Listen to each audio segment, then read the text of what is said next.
Everybody listen to We're Not Wizards, because we are the best, and we're not wizards, no matter what anybody says. Goodbye.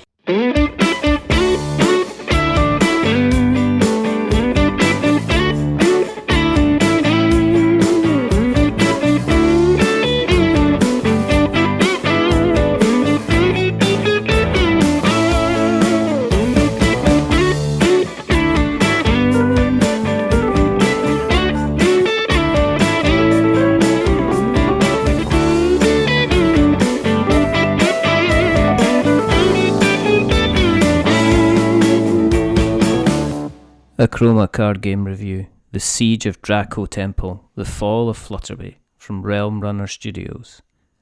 This review is based on the final retail version of the game provided to us by the designer and publisher. We're not paid for this review. We give a general overview of the gameplay, and so not all of the mechanical aspects of the game may be mentioned. Imagine that being in the big game production line, when they're putting together the different types of games on the conveyor belt, that there are a range of jars that just hang overhead, each with a different flavour, ready to be dispensed and sprinkled onto the box below. Some of the games are sprinkled with cuteness, others with horror.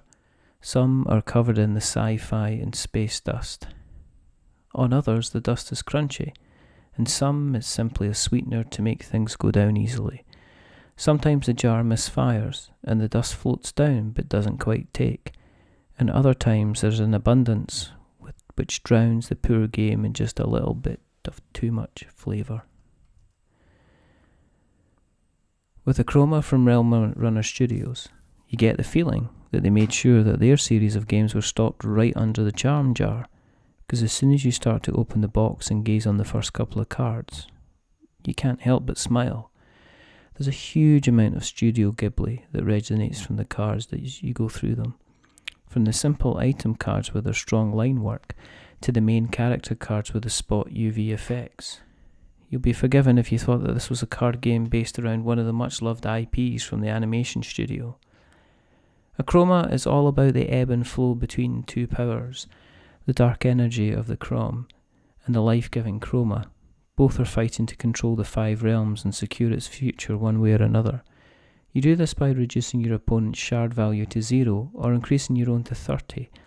Unlike most card games I've played, where the life force is something that diminishes through direct attacks from your opponents, Achroma works by using your shard value as both your resource and something that you gain or drain from your opponent during the resolve phase. You're trying to keep your characters on the field to reach the resolve phase, as this is when you'll be making the adjustments to the shards that you have. It can be confusing if you're used to playing more direct combat games, as you can have an entire squad of your characters on your canvas but not have the ability to make any attacks if your opponent is not fielding any characters at that time. You have to look on it more that you're trying to keep your force in play past the attack step in order to benefit. You can trade in cards for shards at the beginning and end of your turn, which will boost your shard count and therefore give you more resources. Often, you'll then have to spend those same resources in order to deploy characters, locations and objects onto the field. Deploying too much will deplete your shards and leave you open to being knocked out more quickly if your opponent manages to drain your shards. Leave nothing on the field and you're in danger of having your opponent either gain shards unimpeded or drain your supply without restraint. As I mentioned, it's unusual to see a card game where the combat itself isn't the main driving force behind winning the game, and it's very refreshing to see someone take a risk to do something different than the norm. Achroma comes with an app which can be downloaded to your phone. It serves a number of purposes, including tracking cards that you have in your collection and acting as a shard counter, and comes with an extremely cute augmented reality part so you can see the cards in your collection moving in real life. The app also serves as a method in which to connect to other players for an online game, though I wasn't entirely sure how it worked, and I didn't have much success in playing with anyone outside of this room and this table. Though I'm interested to see how it would work, considering you can effectively log all of the cards in your collection. Once you get the hang of the main aspects of the game, then it starts to open up in terms of how you can work your strategy to your advantage. Sometimes you'll play your cards that will pay you dividends further down the line in order to increase your drain and gain during the resolve phase. Other times you'll have no choice but to trade in cards in order to keep your shard value high and make sure you don't get knocked out. There's opportunity to play this more than a one-on-one game, as some of the cards allow you to add boons to any cards on the canvas playing area, so I can see there being a real negotiating element to the game as you promise to boost someone in exchange for attacking them a mutual enemy. That offers a potential replay value that I wasn't expecting. There's a few things I found a bit frustrating. While I appreciate the training videos and how to plays within the app, there's no easy way to find a setup for the game unless you visit the actual website, and none of the core boxes come with a rulebook that you can easily refer to. While the player app does a good job of allowing you to record your own shards, there's no way to run a two-player game without both players having the app installed on their devices, and sometimes it ends up being easier just to use one of the many apps out there for recording life points for another very popular game. I know I'm being picky, but it would also be nice to have counters in the game to mark where you've been given +1 perks in some of the cards. I understand that production costs limit what can be done, and it seems a shame to invest so much time in an app, but not as much in making the physical copy the only thing that you need if you choose to.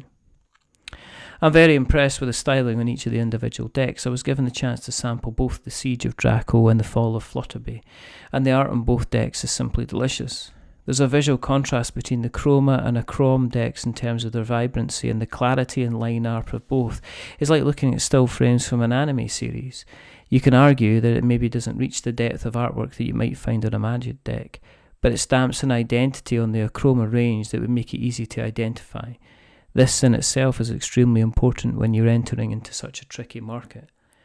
The movesets on each of the decks are enough to give you a differentiation when you're playing different factions against each other, and I'm reminded of how Ash's Rise of the Phoenixborn pushes you towards a certain playstyle with each of the decks you'll be playing with.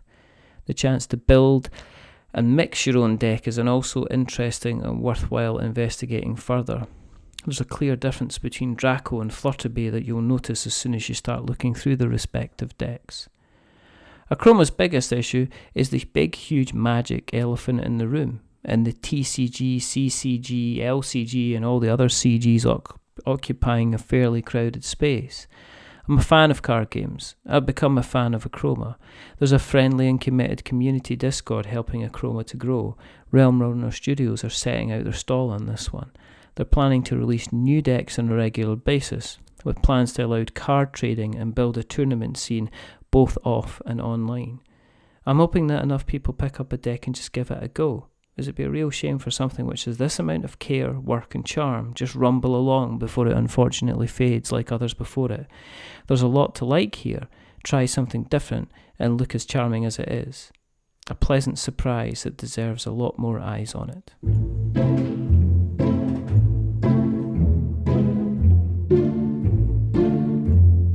A wizard is never late.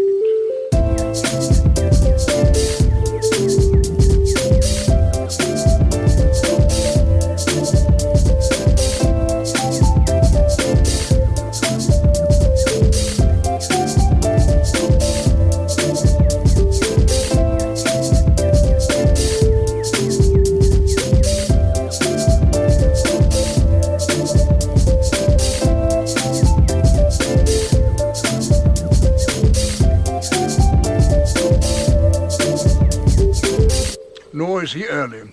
He arrives precisely when he means to.